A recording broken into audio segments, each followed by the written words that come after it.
So here's another episode of Coffee and Cauldrons. And my teacup is so cute. Also, look at this. Runes on a pillow. I love it.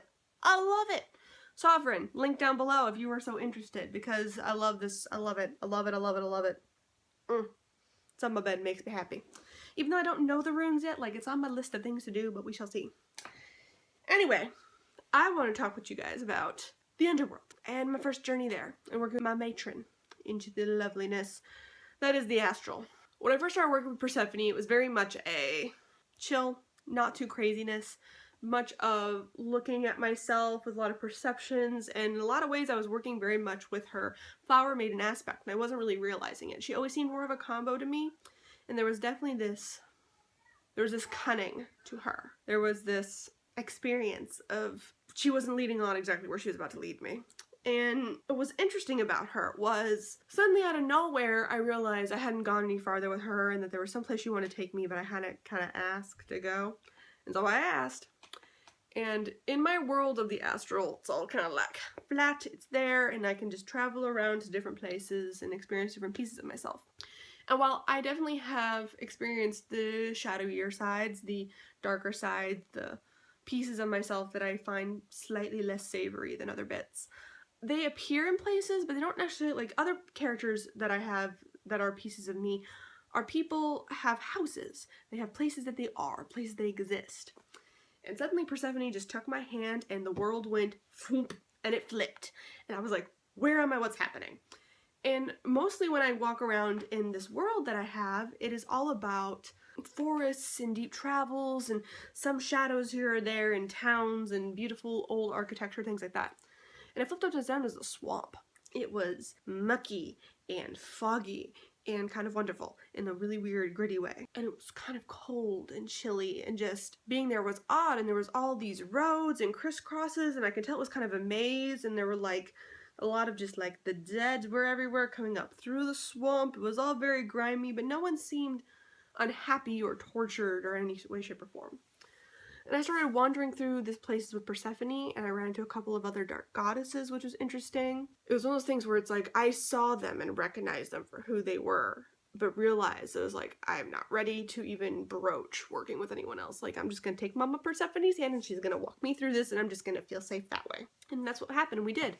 And she led me through this muck, this swamp, and slowly but surely, basically all these twisted paths were bringing me to a house that led, it was a tiny little cottage in the middle of the house, and inside the house was very cozy, very dark, but you could still feel the draft coming through it, but there was a fire, and it was all very warm and happy. And in the corner of the house, it belonged to this old crone of a woman. It was very odd, very just like, okay, this is what's happening.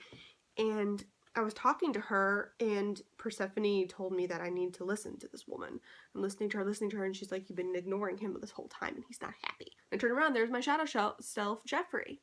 And I suddenly realized that in my astral, I had not given proper credence to the shadow parts of myself. I have broken apart my inner child and gave her a house to play in and a place to feel safe. I had given pieces of myself that I felt needed, that were important, and all had like a house, a place of their own, a solid place within me. It was like respecting that piece of myself as a part of me, as a permanent part of me. And I hadn't done that for my shadow selves in this underworld, and I was slowly but surely, this was what this was. I was meeting all of them and going, oh my god, I haven't given you a house. I haven't built a place for you. I am not honoring you and respecting you for the fact that you are a part of me.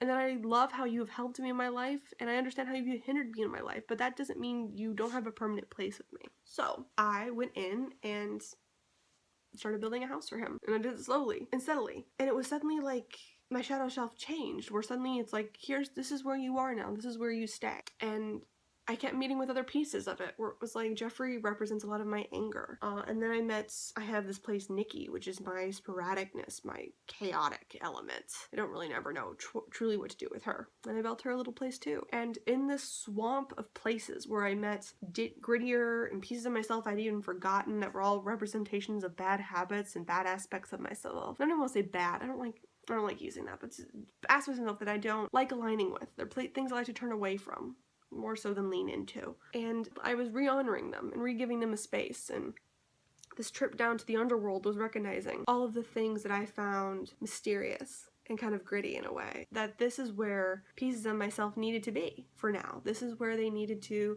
cement and to grow. They needed a permanent spot. All it was the flip side of everything I'd already built. In a lot of ways, it was kind of like working backwards to find like, okay, so if inner child is here, then Jeffrey would be right above or below her, depending on which way you're looking at it in the underworld and such. And that is what I really wanted to do, is to build places for my shadow selves, and Persephone led me to that. Deep, deep swamp full of muck that I had to trek through, that was rainy sometimes and cold and damp and just magical in a whole different way. And it exposed me to a lot of parts of myself that I just had been ignoring, that I thought I had dealt with or thought I had honored. I hadn't. I had honored it to the point where it was helpful to me, but hadn't really taken a moment and going, no, but how could I do something for that piece of myself? What is something that is sacred that I could do for them that would make it easier to create a communication, a dialogue? So yeah, that's how so far I've been exploring the underworld with her, and I kind of feel like every time I want to do a journey with Persephone now, she's like, just like, offers up the hands, and I'm like, oh, we're going back down there, aren't we?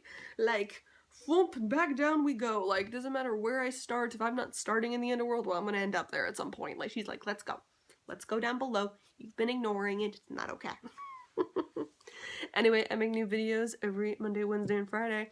What are some things? Have you guys ever explored the underworld and the astral? What's your version of the underworld? Is it dark, hot, gritty? What is it? What do you guys see? Because I always find it so interesting. I feel like a lot of times when people think of their own personal hell, there's also their own personal underworld. What does death look like to you? What is a place that would seem slightly unsavory and yet savory all at the same time? Leave your thoughts in the comments below, and I will see you guys next time. Bye!